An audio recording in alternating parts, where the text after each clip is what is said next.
Metaphysical Endnote number 2. But we shall overcome. The next time you watch a dramatic movie, take note of the structure.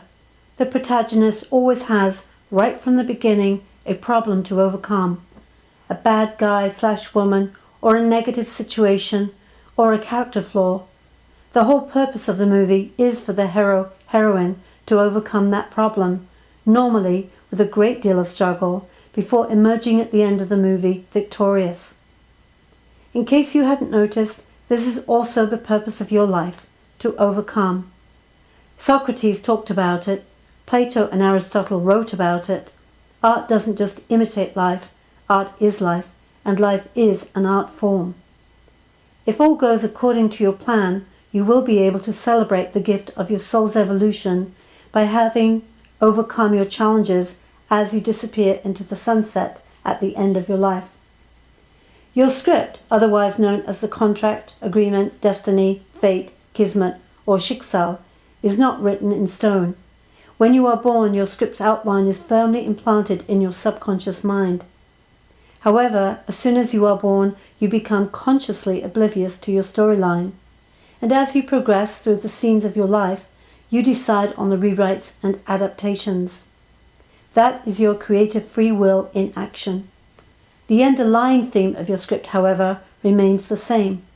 The universe will not force us to grow at a given pace. The only problem with not growing, however, is that the same old obstacles keep rearing their ugly heads. Ever noticed that?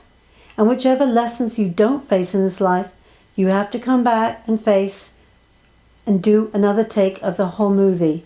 Yawn. Your agreement, for example, might have been to come to the planet as a healer. Your guides probably warned you before you came that this would mean going through some major painful events in order to remember what you need to know in order to help others. Compassion, humility, forgiveness, spiritual awareness. No problem, your spirit said in a moment of wild abandon, probably having forgotten just how tough things can be in the physical plane. In the early years of your life, especially if you are born into poverty, abuse, or violence, it becomes immediately apparent that just surviving this chaos surrounding you is paramount. Unconsciously, you sharpen your wits, hone your instincts, learn very quickly to tune into your environment, probably often seeing your angels, invisible friends, and deceased relatives who are there to comfort, guide, and protect you. You also learn that if life gets too unbearable, your spirit can just fly away for a while. The message you may get from your family environment in the early years is that spirits don't exist except in your imagination. So you start to distrust yourself, your instincts, and even your own eyesight. You might possibly be abandoned emotionally or physically by your family, rejected or otherwise made to feel different and separate from the world. But you still survive. If you happen to express what you want to be when you grow up, actress, astronaut, trapeze artist, your parent, teacher, or sibling might respond with a, "Just who do you think you are?" or "You can't do that." So you bury your natural talents in the basement of your being. As you grow up and observe the world, your psyche will probably become compartmentalized. In one compartment, you are seeing what is presented to you in the outside world, where you are bombarded with the message that seeing is believing. But inside, your intuition tells you something else. There is a conflict between these two. That's why psychics often exist in a duality. At first, you probably opt to believe the outside world because it's safer. You want to be accepted as normal, and you need to be loved. These other things you are feeling, your instincts, just seem to get you into trouble, and you are told, or it is implied, that you are crazy, weird, different, or strange. It is not safe, you discover, to listen to your own truth.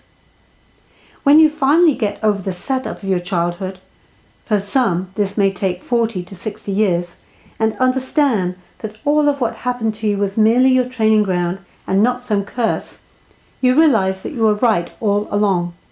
All those instincts you experienced inside are your truth, and you are always right about what you felt or feel. Eventually, and sometimes you might need help to do this, When you have excavated your authentic self, the child within you will finally trust and honor the fact that you do know you are right. The outside world was just a setup to test you, to get you in touch with how powerful you truly are. Restriction, you see, can be a great teacher. And your feelings are not weird, strange, or even crazy. They are the truth. You will realize that it is the outside world and the many people in it who are so afraid of that truth that they hide behind a protective and superficial layer of what they call reality. Their behavior, you now recognize, is coming from fear and could be deemed strange, weird, or crazy, while you can now pronounce yourself officially sane. Amen. Join me next week for Chapter 3, Bombed Again.